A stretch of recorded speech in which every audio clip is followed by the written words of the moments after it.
Hi guys, I'm Nat Sakimura, the chairman of the OpenID Foundation.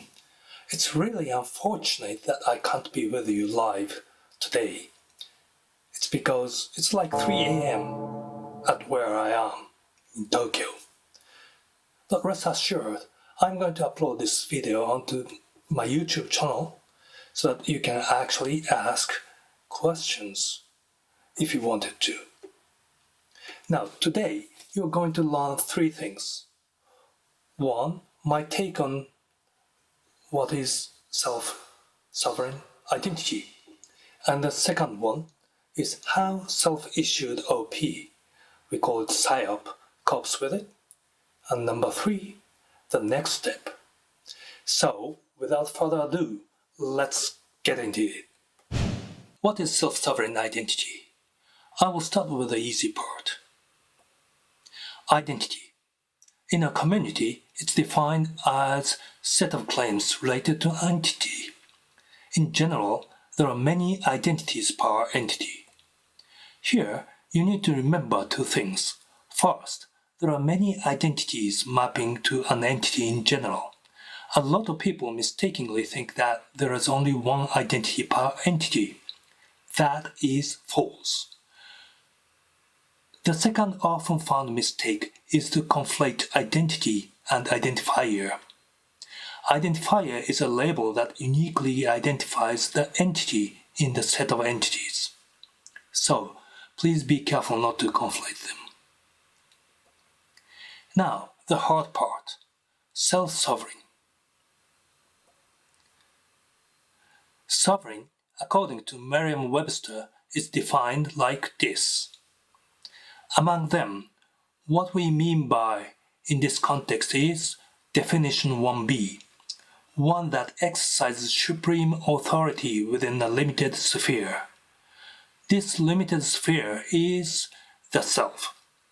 In other words, with self-sovereign identity, you should be able to keep having you recognized by a service that is you who are coming back, and also select what claims are to be provided to the service. Now, that's harder than you may think. We identity professionals tend to categorize digital identities in 3 buckets. 1. My identity, which exists without being given by other party and that I have fundamental control on it. 2.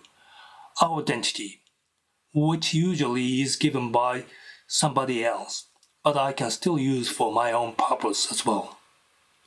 An identity that is given by my employer or my Gmail address is a good example of it. In many cases, especially for consumer-facing identity, it's constructed as user-centric. You have the right to say how it should be used, and so on.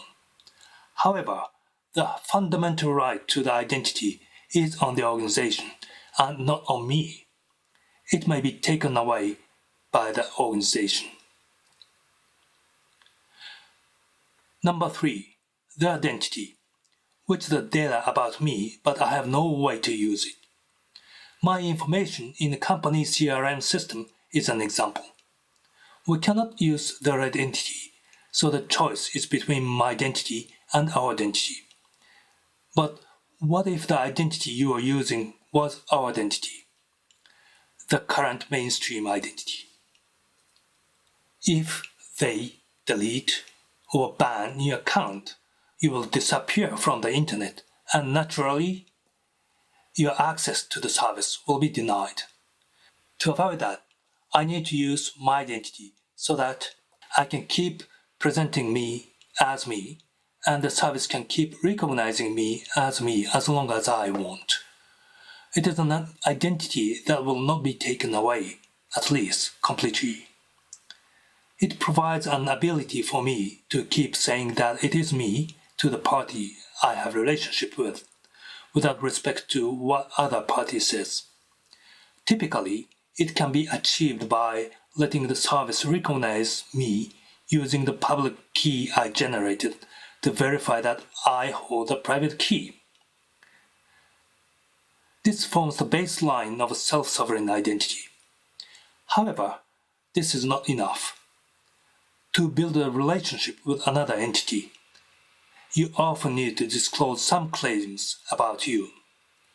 That leads to the second requirement to the self-sovereign identity. Selective disclosure of self and third-party attested claims about me. It is needed to express ourselves without respect to what others say. But we have to accept the fact that we don't control all the information about ourselves. For example, the permission to drive a certain type of vehicle is not determined by myself, but it is determined by the authority. You cannot change it, although you may have some control over where these claims are presented and processed as authentic. At the same time, we want to minimize the claims that are going to be disclosed depending on the context. So, a self-sovereign identity system must allow selective disclosure of self and third-party attested claims about me. That actually extends to the past and the future. From time to time, we may want to express what we were in the past. For example, Alice may want to prove that she had a computer science degree from a university back in 2001. Then, suppose that her university got out of business because of COVID-19 crisis. How can Alice prove her degree in 2032 then? Or suppose there was a regime change in her country and her nationality was renounced. Now she is stateless. How can she prove that she was a citizen of that country before the regime change? The third requirement for self-sovereign identity is that the system must allow the subject to prove that the claims were tested at a certain point in time in the past. So, to summarize, self-sovereign identity system must allow the subject to be independently recognized by the party she has relationship with, disclose self and third-party attested claims about her selectively, and prove that the claims were tested at a certain point in time in the past. Now I'm coming to the second topic, how SIOP copes with it. SIOP stands for Self-Issued OpenID Provider. OpenID Connect is defined in a specification called OpenID Connect Core 1.0 and related specifications. And SIOP or SIOP is actually defined in Chapter 7 of this specification. If you don't know, OpenID standards are used everywhere. Sign in with Apple, Google's Sign In, Microsoft Sign In, GSMA Mobile Connect and so on are based on OpenID Connect and is estimated to be used by over 3 billion people. In addition, many countries and regions are using OpenID Connect in their citizen identity platform. Number of transactions are also large. As of last year, over 94% of Microsoft Azure sign-in are performed using OpenID Connect. OpenID Fabi, a new profile of it, is being used as the API access control standard by UK Open Banking and others that require higher level API protection. OpenID Connect, at its core, is Selective Claims Provision Protocol. When one of the claims are the proof of login, then the claim set can be used as federated login credential. But as you can see, it's not only the login information, it can carry arbitrary set of claims. That's why we call OpenID Connect an Internet Identity Layer. OpenID Connect provider can be provided by a third party, or you can provide it yourself. It can be on the cloud or on your local machine like your phone. The latter has a special name, Self-Issued OpenID Provider or SIOP. there are couple of actors that are involved in SIOP framework. Obviously, me, the subject, is at the center, and I'll be using authenticator to authenticate myself to the SIOP. It can be just your phone, right?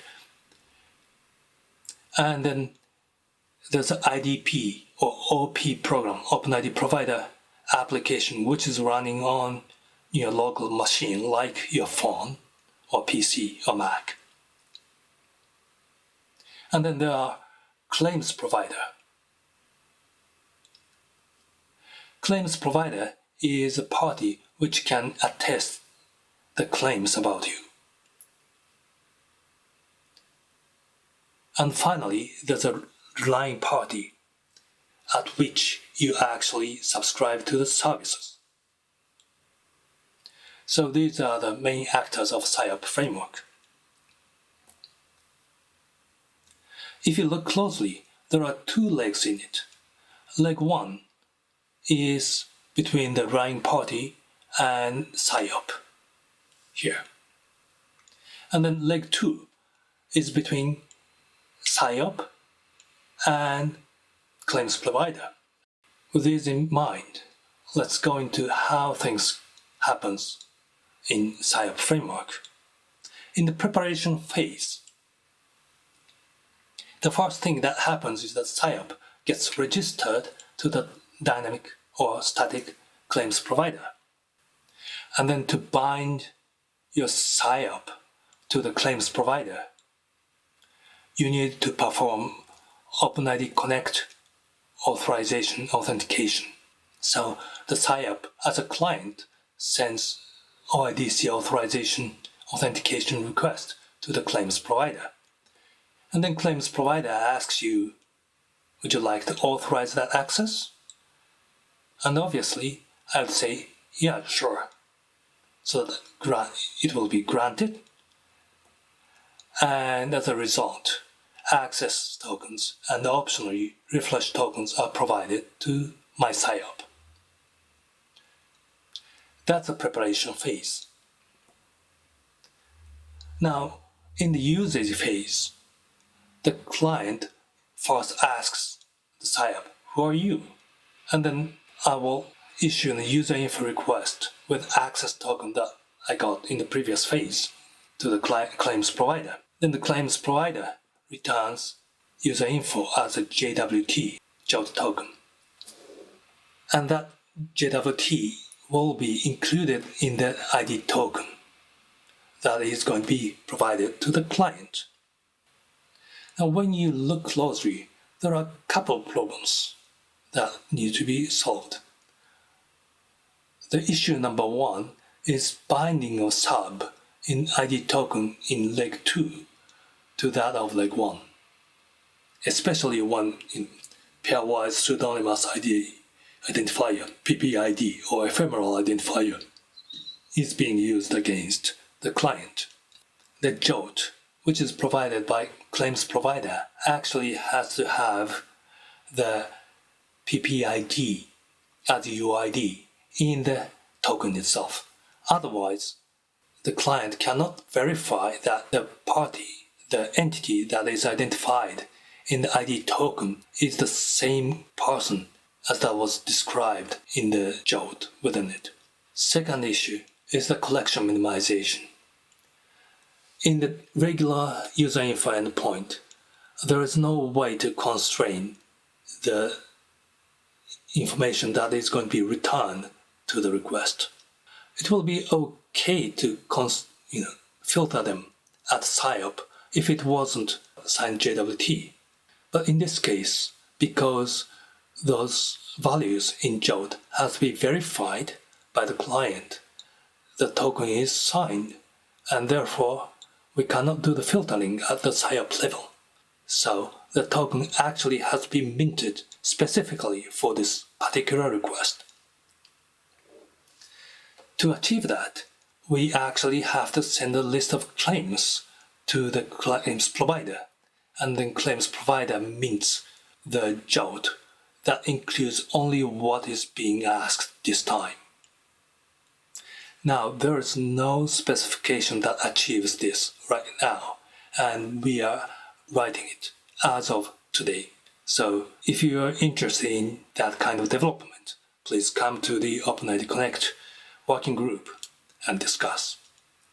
Now, once that's done, then the JOT, which is included in ID token, will only have what is being asked. So the collection minimization can be achieved. There are a bunch of to-do lists for SIOPs. Here I have stated 6 of them. Registering the SIOP to the claims provider so that SIOP can request signed claims to the claims provider is kind of there, but it's not really well specified. And most notably, there isn't any specification that talks about claims minimization or collection minimization. And that needs to be done. And then binding the self-issued identifier, which is a hash of a public key, and the attested claim it's okay in the case of veronymous identifier, but when it comes to anonymous kind of identifier, it's actually not really well specified. And then we have no way of attesting the signing key from the past. And in the case of SIOP, we have no word at all about enabling of the key recovery. Also, we have nothing that specifies how to provide the claims to the relying parties when the SIOP is offline. There's another mode in OpenID Connect, which is called distributed claims, in which case it can support the offline case, but that's not very well defined as well. And then finding the SIOP address can become an issue. When we defined SIOP, there was nothing like deep link, so we're using custom scheme. So for that, as long as there's only one app which is using the custom scheme, which is OpenID : / the finding or discovery of SIOP address became non-issue. But with the reintroduction of deep links, it just came back. So these are the things which are not solved right now. We had SSI Day back in January 27th in Miyazaki, and like almost 30 people joined there, the workshop, and hashed out what is the good pattern, what is not, what is anti-pattern, what could be requirements, so on and so forth. And taking those input, I have come up with basic protocol requirements. There are separate operational requirements, but this is just protocol requirement, and I have just listed 10 of them, like self-issued keys and subject identifier with rollover and recovery, IDP discovery, purpose specification, which has to happen always, and consent if necessary. Consent is not always necessary. It can be processed with other legal basis as well. Then also I have to point out that the consent is not always possible. In our lifetime, the period that we can actually give the real consent is pretty limited. And then collection minimization claims, CP, claims provider, relying party unlinkability, multiple trust claims providers, incentives for claims providers, choice of subject identifier, which can be short-term, meaning it can even be ephemeral, just one time, or short period of time, or long time, like lifetime. And then PPID, which stands for pairwise pseudonymous identifier, or sector-specific identifier, or omnidirectional identifier. And it's up to your choice. And then counselor kind of entity has to be there. It's sometimes called in the legal sphere the libertarian paternalism. And also, we need to be able to leverage the existing infrastructures as much as possible so that the relying party has minimal things to adopt these protocols. And this is my evaluation of SIOP against this requirement. Some are fulfilled quite well, some are not. We have to bring the specification up so that it will be fulfilling all of them.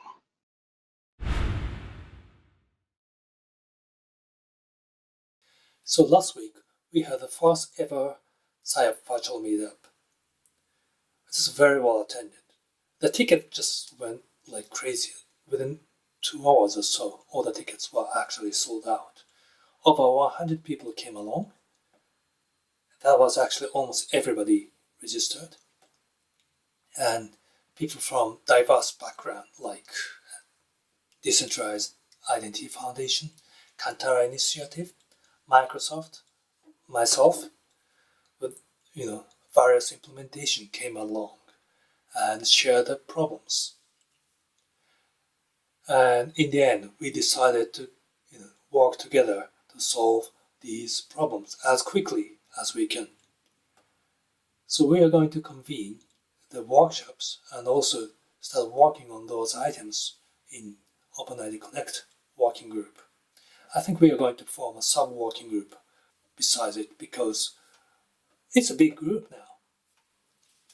So if you're interested in finding out what's happening and if you're interested in providing some inputs into these works, please come along and join the OpenID Foundation working groups. It doesn't cost anything.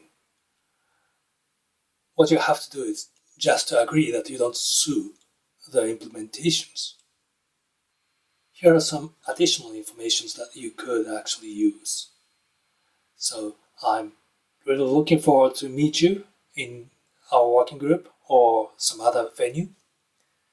And thank you very much for joining this session.